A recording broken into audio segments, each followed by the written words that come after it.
के झंडे के नीचे शायद उत्तर प्रदेश में ये पहली सभा हो रही है और इस सभा को आयोजित करने के लिए और क्रांतिकारी किसान यूनियन को का भुट्टा पौधा यूपी में लगाने के लिए मैं आप लोगों का बहुत बहुत जहाँ शुक्रिया करता हूँ, वहां आपको मुबारकबाद देता हूँ।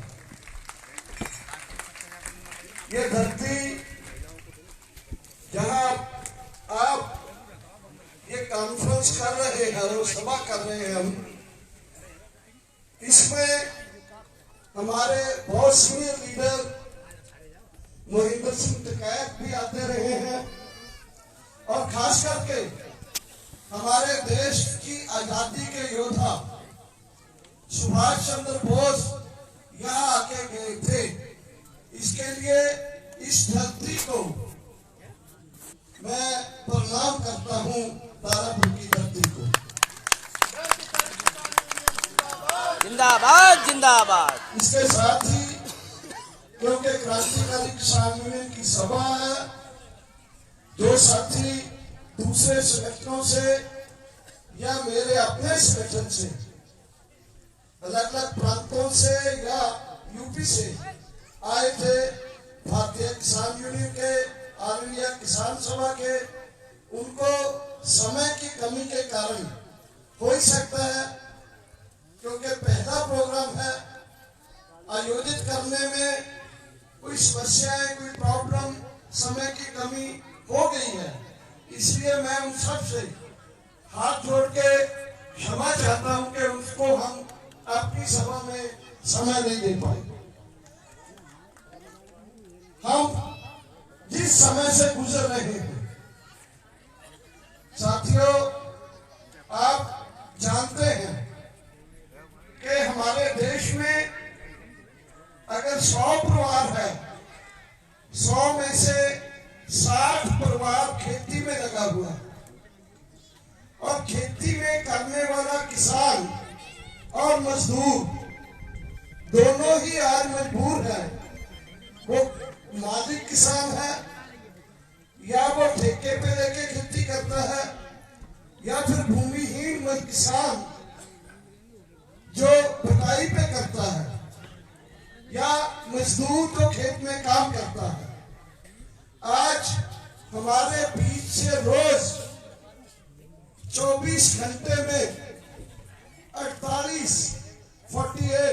यानी 50 के करीब किसान और मजदूर हर रोज खुदकशी करके, सुइसाइड करके अपनी जान दे देते हैं क्योंकि उनके घर का गुजारा नहीं चलता, वो कर्ज में डूबे हुए हैं, उनको परेशान है जिंदगी, दिमागी तौर पर परेशान है माताएं बहनें और हमारे भाई। कोई गाड़ी के आके आत्महत्या करता है तो कोई दवाई पी लेता है खेत वाली, अपने छिड़कने वाली, और कोई जान दे देता है किसी दूसरे तरीके से। अंकड़े ये बोलते हैं देश के, मैं नहीं कहता। देश के जो बड़े बड़े अध्ययन करने वाले लोग हैं, उनकी ये स्टडी है, उनकी ये उन्होंने लिखा है ये कि हमारे देश में हर 1 घंटे में 2 किसान मजदूर आत्महत्या करते हैं और उसमें से भी उसका कारण सबसे बड़ा ये है कि उनकी खेती घाटे में जा रही है। उनको जब वो हिसाब किताब लगाते हैं अपनी मंडी से आके, तो हर बार उनके सर में चढ़ा कर्ज का बोझ या गले में पड़ा कर्ज का फंदा हर रोज और कसा जाता है और वो खुदकशी, आत्महत्या कर लेते हैं। तो उस समय जब देश में एक समय आप 4 दिन से देख रहे होंगे कि बहुत थोड़े से परिवार अब खरबोपति हो चुके हैं, यानी देश के कोई दर्जनों परिवार हैं जिनके पास उतनी पूंजी है, संपत्ति है, जितनी हमारे देश के निचले 40% लोगों के पास है। अडानी आपने देखा। अडानी जी जब मोदी जी आए थे 2014, तो हमने तो अडानी का नाम भी नहीं सुना था।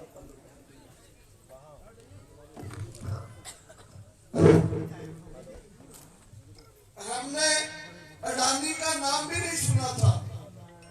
और गुजरात में मोदी जी का राज आने के बाद आपको याद होगा कि इंदिरा गांधी के समय भी ये लड़ाई रहती थी कि अंबानी को आगे रखा जाए या मुस्लिम वाडिया को आगे रखा जाए। लेकिन मोदी जी के आने के बाद गुजरात के दो परिवार अंबानी और अडानी वो पैसा देते हैं राज करने वाली राजसभा में पार्टियों के लोग।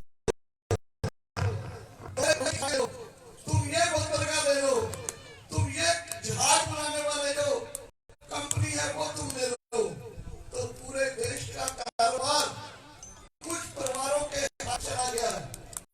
उस समय जब 100 में से 60 परिवार जो खेती करते हैं उनकी ये हालत है, जैसे मैंने बताया कि वो मजबूर है आत्महत्या करने के लिए।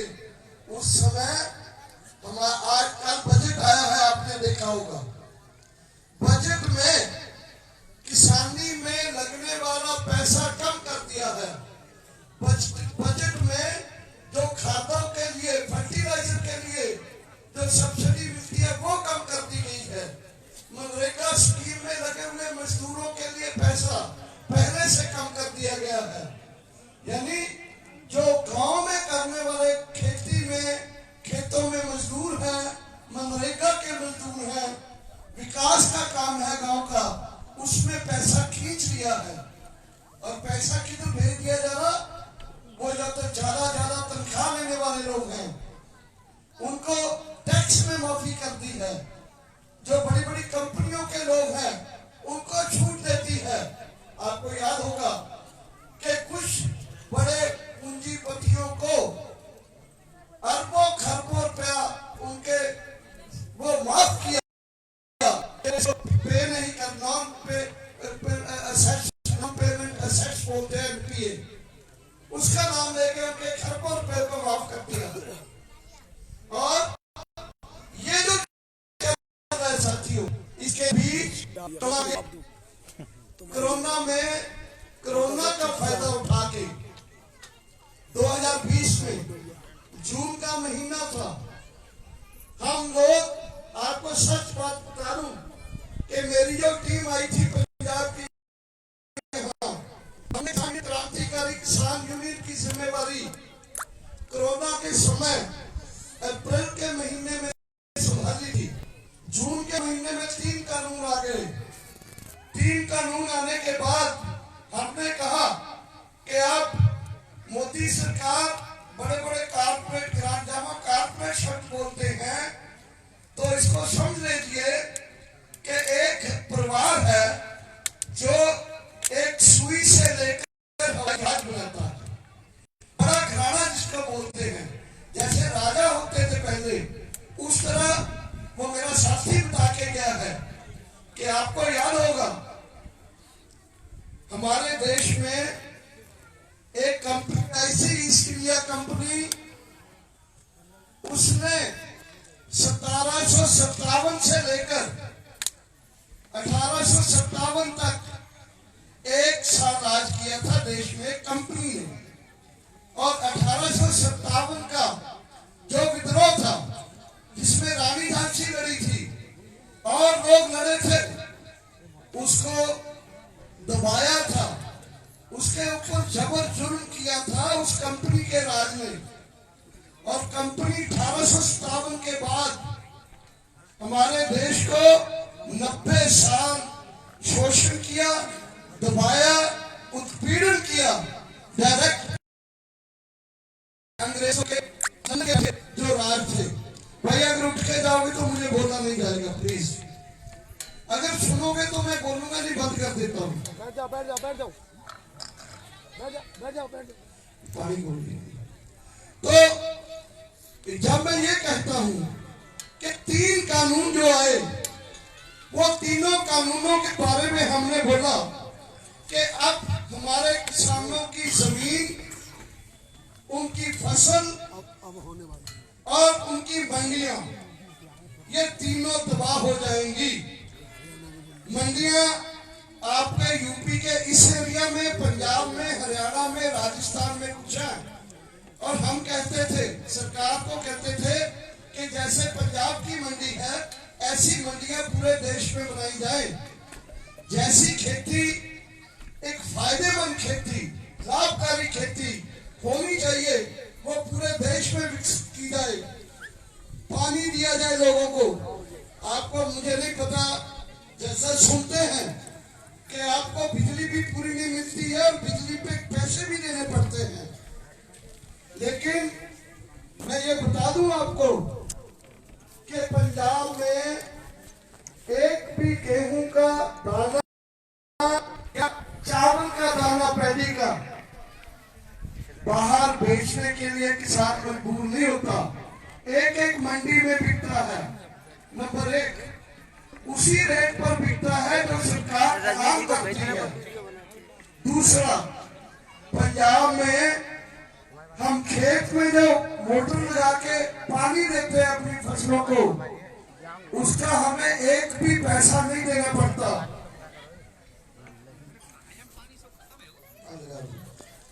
एक भी पैसा नहीं हम देते।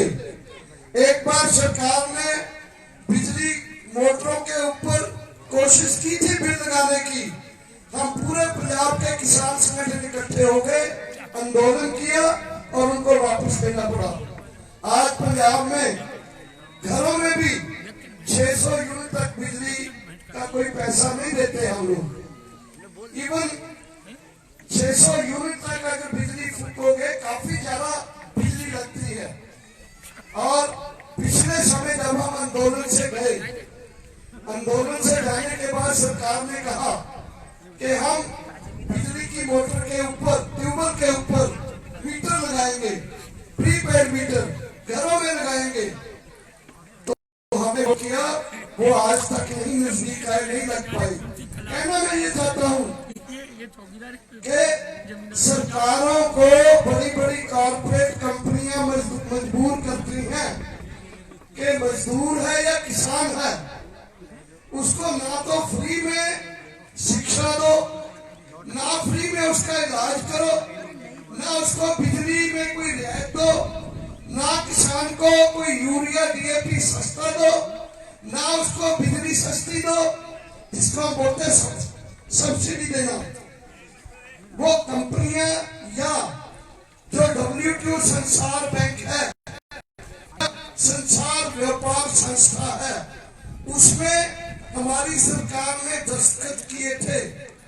उसकी भी नीतियां हैं कि इन चीजों को सरकारों से बंद करवाया जाए।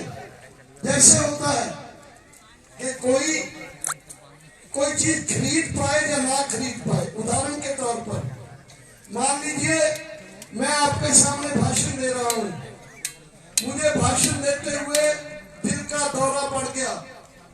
दिल का दौरा पड़ने के बाद आप मुझे अलीगढ़ अस्पताल में ले जाओ। अगर तो अलीगढ़ का अस्पताल सरकारी है, वहां अच्छी इलाज होता है, तो मैं सोचता हूं कि कुछ हजार रुपए में मेरा इलाज हो जाएगा। लेकिन अगर आप मुझे किसी प्राइवेट हॉस्पिटल में ले गए तो साथियों हालत ये होती है कि दूसरे दिन परिवार वाले कहने लग जाते हैं कि या तो यहाँ से हमें छुट्टी करवा दो, नहीं तो हमारा पेशेंट मर जाए, हम इतने पैसे नहीं दे सकते। यही हालत है शिक्षा की भी कि या अगर फ्री शिक्षा मिलती है तो उसका कोई स्टैंडर्ड नहीं। तो ये कॉर्पोरेट घराने ये कहते हैं कि सब एक जैसे हैं, सब एक जैसे नहीं हैं। कुछ लोगों ने पूंजी एकत्रित की है और कुछ पूंजी बनाने वाले किसान मजदूर, उनके पास वो पैसा नहीं है। और उनको जैसे उदाहरण देना चाहता हूं मैं, मान लीजिए एक हॉस्पिटल में बच्चा पैदा हुआ एक माँ के यहाँ। पहले तो माँ को जब बच्चा होना होता है उसको भी 2 या 3 टीके टेटनस के लगते हैं माँ को। क्यों? क्योंकि ना माँ को टेटनस हो ना बच्चे को टेटनस हो। माँ को गोली दी जाती है आयरन की कि बच्चे का भी खून पूरा हो, माँ का भी खून पूरा हो।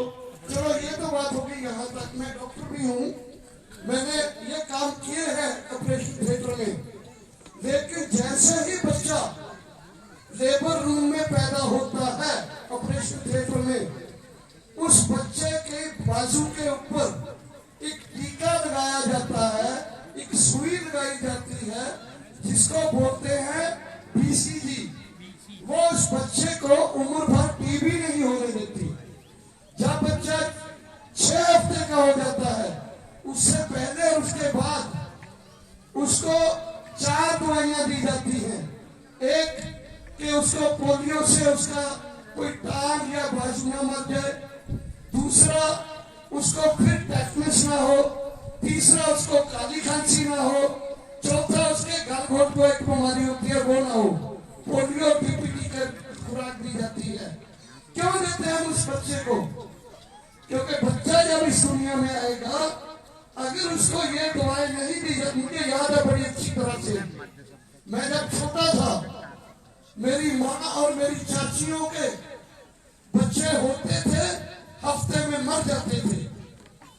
लेकिन आज मेरी बहनों के, मेरी बेटियों के बच्चे होते हैं, एक भी बच्चा नहीं मरता, तंदुरुस्त होते हैं, क्योंकि उनको ये खुराकें मिल जाती हैं। मैं इसलिए बोल रहा हूँ कि जैसे उस बच्चे को इस संसार में आने के बाद एक सुरक्षा की जरूरत है, ऐसे ही इस समाज में किसानों और मजदूरों को सरकार से सुरक्षा की जरूरत है। वो बिजली का बिल नहीं दे सकते, वो मोटरों के बिल नहीं उतार सकते, वो नहीं उतार सकते महंगे खादों के कीमतें, वो नहीं दे सकते महंगी फीसें, वो नहीं दे सकते ज्यादा महंगे इलाज की कीमत अस्पतालों में। तो उनको सुरक्षा की जरूरत है। ये मैं इसलिए कहता हूँ कि बड़े बड़े बिल्डिंग में बैठे बड़े बड़े पूंजीपति ये जान नहीं सकते हैं कि किसान किस हालत में जीता है।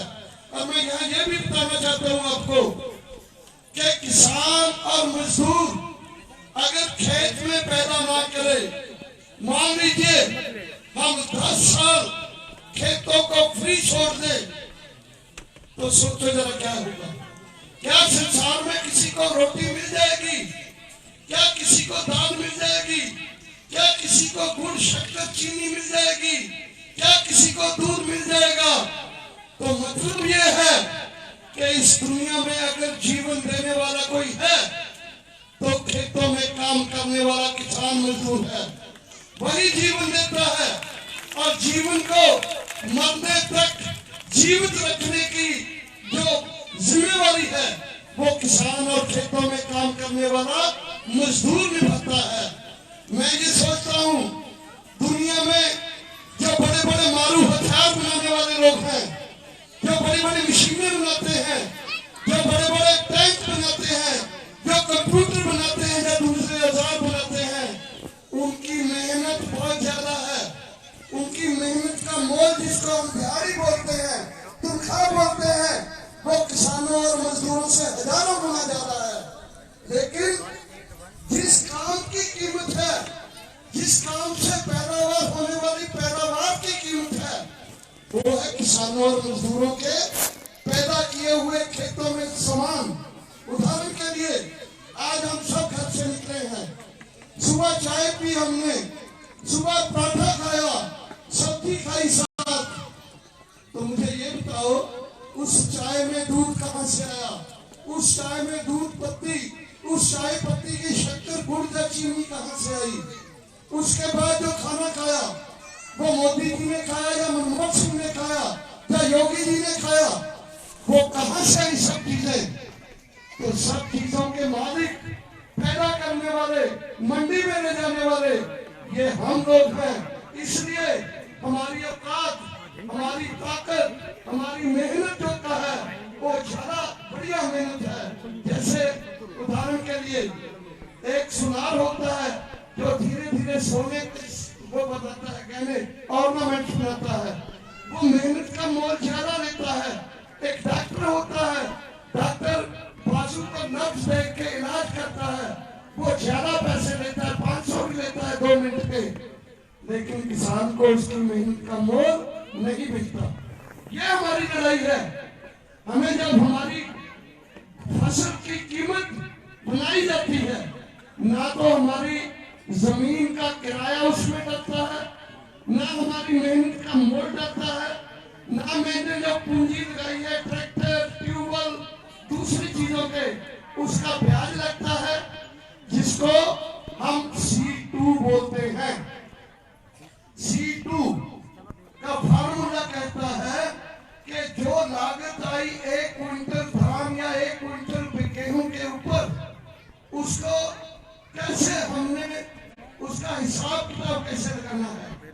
उसका हिसाब किताब लगता है कितने का हल चला, डीजल कितना फूका, ट्रैक्टर की घिसाई कितनी हुई, पानी कितने का लगा, कटाई कितने में हुई, सफाई कितने में हुई, मंडी में जाने में पैसा कितना हुआ। एक दूसरा, जिस एकड़ में मैंने गेहूं बीजा था, उस एकड़ का प्रति 6 महीने का ठेका कितना था, किराया कितना था।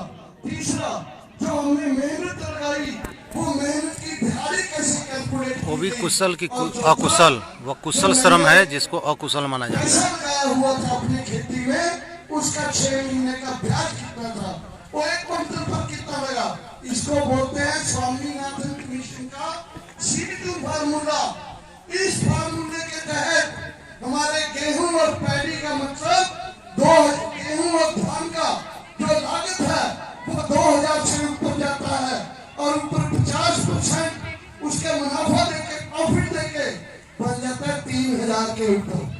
तो हमने संयुक्त किसान मोर्चे में ये फैसला किया है कि हम अंतिम दम तक लड़ाई लड़ेंगे किसानों को समर्थन मूल्य MSP दिलाने के लिए। नंबर 2, उसका जो मूल्य तय हो गया, उसका मंडी में बिकवाली हो, एक एक दाना बिके। अगर वो नहीं बिकता तो कोई भी व्यापारी या कोई भी एजेंसी उसको माफ नहीं किया जाएगा, वो जेल में जाएगा। दूसरा फैसला हमने किया है कि हमारे तमाम किसानों को, जो देश के किसान हैं, उनका हर किस्म का कर्जा जो है, कर्ज, चाहे वो बैंकों का है, चाहे वो सूदखोरों का है, चाहे वो कोऑपरेटिव सोसाइटीज का है, वो कर्जे को एकदम लीक मांगे खत्म किया जाए, कर्जा मुक्त किया जाए। तीसरा, हर किसान को 60 साल के बाद पेंशन दी जाए, किसान पेंशन, किसानों की फसलों का बीमा किया जाए। और इसी तरह दूसरी मांगे जो हमारी है, मैंने बताया आपको कि संयुक्त किसान मोर्चे के बाद जैसे हम हमारे साथ केंद्र सरकार मोदी सरकार में अभी हम कह सकते हैं अभी भी बिजली बिल 2020 वापस लेना बाकी है, और अभी भी हमारे जो क्या छूट गए हैं, हमारे 4 किसान कल जेलों से निकल गए हैं, लखीमपुर खीरी तिकोनिया वाले। सुप्रीम कोर्ट ने जो बेल दी आशीष मिश्रा को, उसके पिता जो मंत्री दिल्ली में जो अपने अमित शाह के साथ बैठते हैं, हमारी बात है को मंत्रिमंडल से बर्खास्त किया जाए। तो ये 7 मांगों के साथ संयुक्त किसान मोर्चा ने पूरे देश में दोबारा आंदोलन का दूसरा गेड़ शुरू किया है, और इस आंदोलन के दौरान हम 2 काम कर चुके हैं। पहले तो हम MPs के द्वारा अपना ज्ञापन भेज चुके हैं, फिर गवर्नर्स के द्वारा अपना ज्ञापन भेज चुके हैं, और अभी जींद, हरियाणा के जींद में बड़ा इकट्ठ हुआ और पूरे देश में ट्रैक्टर मार्च हुए। और इसके बाद हम एक चुनौती लेने जा रहे हैं मोदी जी को दिल्ली में 23 मार्च को। आपको याद होगा 23 मार्च को क्या होता है, किसी को पता है? हाथ खड़े करो जिसको पता है। 23 मार्च को हमारे शहीद भगत सिंह और राजगुरु सुखदेव उनको फांसी दी गई थी। वो शहीद हुए थे अंग्रेजों के खिलाफ लड़ते हुए। इसके लिए 20 या 21 मार्च को शहीद भगत सिंह राजगुरु सुखदेव को श्रद्धांजलि देते हुए दिल्ली में एक बड़ी किसान पंचायत की जाएगी 20 या 21 मार्च को। और मेरी अपील है कि आप लोग तैयारी कर लो। आप लोग ये फरवरी के महीने में गांव में जाओ, अपनी कमेटियां बनाओ। क्रांतिकारी किसान यूनियन का झंडा संयुक्त किसान मोर्चे की ताकत बनेगा। संयुक्त किसान मोर्चा अपने आप में ताकतवर नहीं हो सकता जब तक क्रांतिकारी किसान यूनियन, किसान सभा, जय किसान आंदोलन, भारतीय किसान यूनियन ये सब यूपी में इकट्ठे होके और देश में इकट्ठे होके हम एक उस झंडा जो 7 नवंबर 2020 को हमने दिल्ली के रकाबगंज गुरुद्वारा में बनाया था संयुक्त किसान मोर्चा, जिसने 19 दिन की उम्र के बाद दिल्ली के बॉर्डर्स को चारों तरफ से घेर लिया था। उस संयुक्त किसान मोर्चे की काल के तले एक साल पंजाब और हरियाणा का टोल प्लाजा एक भी लोगों से पैसे नहीं ले पाया था। उसके तहत हमने अंबानी और अडानी के पेट्रोल पंप बंद कर दिए थे और बीजेपी के लोगों को कोई रैली नहीं करनी दी थी, मीटिंग नहीं करनी दी थी। सो वो जो जंग की लड़ी थी हमने, उसी जंग के कारण ही 19 नवंबर को हमारे प्रधानमंत्री मोदी जी को अपने वो बयान देके गुरु नानक देव जी के जन्म के ऊपर उन्होंने वापस लिए थे 3 कानून। उनको थूक के चाटना पड़ा था। पहले कहते थे कि जो मोदी जी कहते हैं वो कभी वापस नहीं होता, लेकिन बीजेपी की सरकार को पहली बार मुझे याद है जब सिंगू बॉर्डर में आए 26-27 नवंबर को हमको बोला गया लोगों ने कि मोदी जी के प्रति कोई बात मत बोलो, लेकिन उसी सिंगू बॉर्डर, टिकरी बॉर्डर और गाजीपुर बॉर्डर में मैंने देखा कि कुछ ही महीने में लोगों के मुंह के ऊपर मोदी जी के खिलाफ पूरी आवाज उठ रही थी, नारे उठ रहे थे। तो यही करामात थी जिस दिन 3 अक्टूबर को आपको याद होगा,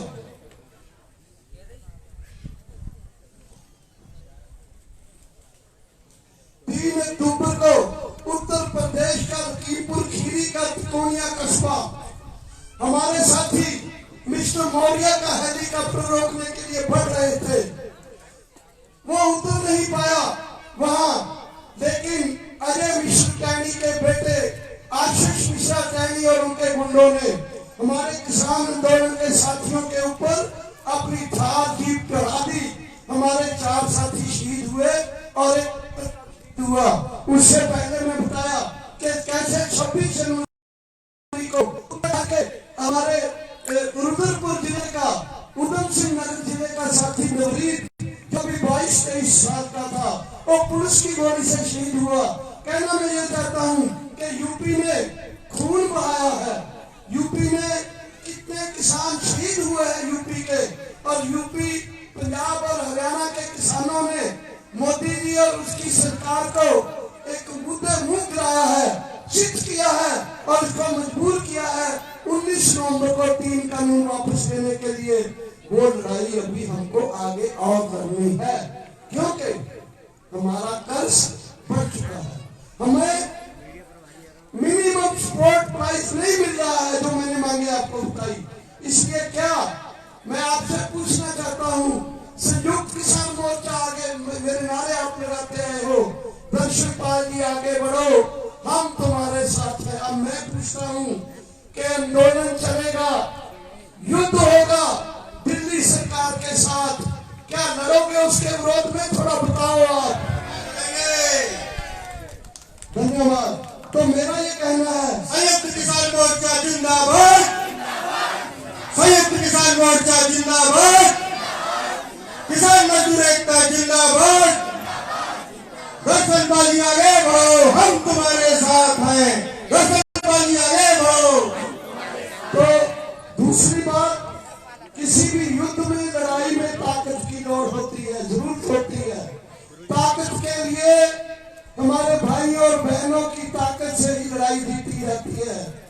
और मेरे बहना जो हमारी मातृशक्ति है, उन्होंने बिजली वाले आंदोलन में बहुत योगदान पाया और उसके कारण ही आज क्रांतिकारी किसान यूनियन का मैं आपको बात बता दूं कि पंजाब में हमारा क्रांतिकारी स्त्री किसान यूनियन यानी महिलाओं का संगठन क्रांतिकारी स्त्री किसान यूनियन बन चुका है। और हम कोशिश करेंगे कि यूपी में भी क्रांतिकारी स्त्री किसान यूनियन, जो क्रांतिकारी किसान यूनियन का ही एक विंग होगा, वो बनाएंगे। इसलिए मैं फिर पूछता हूँ, क्या अपनी ताकत को बढ़ाने के लिए, आगे बढ़ाने के लिए, क्या आप गांव-गांव में जाके, जिले-जिले में जाके, ब्लॉक-ब्लॉक में जाके क्रांतिकारी किसान यूनियन को मजबूत करोगे? क्या अपने गांव में यूनियन बनाओगे? धन्यवाद। तो मुझे लगता है कि यूपी के जो मुद्दे हैं, बिजली के मीटर लगाने का, बिजली के बिल माफ करने का, बिजली का जो मोटर के ऊपर पैसा लगता है उसका, गन्ने की बकाया राशि का, गन्ने का रेट बढ़ाने का, और दूसरे किसानों के जो मुद्दे हैं वो यूपी किसान मोर्चा ने अपने ज्ञापन में ट्रैक्टर मार्च के दौरान रखे थे। और मैं आपको विश्वास दिलाता हूं कि क्रांतिकारी किसान यूनियन, जहां हम पंजाब के केवल 3-4 जिलों में थे, आज पंजाब के 12-13 जिलों में अपना मजबूत संगठन है। और यूपी में आपने जो किया है, ये कमाल किया है कि आपने भी पश्चिम यूपी के इन जिलों में अलीगढ़, एटा, हाथरस में अपना काम आगे बढ़ाया है। राजस्थान में 12 तारीख को हम जा रहे हैं, वहाँ बड़ी बैठक होगी आपकी तरह। और हरियाणा में भी आज आप बिहार के साथ ही आए हैं और मुझे इस बात का पूरा आप लोगों से विश्वास है कि अपनी संगठन जो है यूपी से आगे बिहार, बिहार से आगे बंगाल, उड़ीसा, ऐसे आगे बढ़ेगी, ये मुझे पूरा विश्वास है। और ये यकीन दिलाता हूँ कि संयुक्त किसान मोर्चे को एकजुट रखना, उसकी लड़ाई को आगे बढ़ाना, उसमें क्रांतिकारी किसान यूनियन ने जो 2020-21 में अपनी भूमिका निभाई थी, वो आगे भी हम निभाते रहेंगे। आप सहयोग देते रहो, हम सब मिलकर आगे बढ़ते रहेंगे। आपका बहुत बहुत धन्यवाद। क्रांतिकारी किसान यूनियन जिंदाबाद, जिंदाबाद।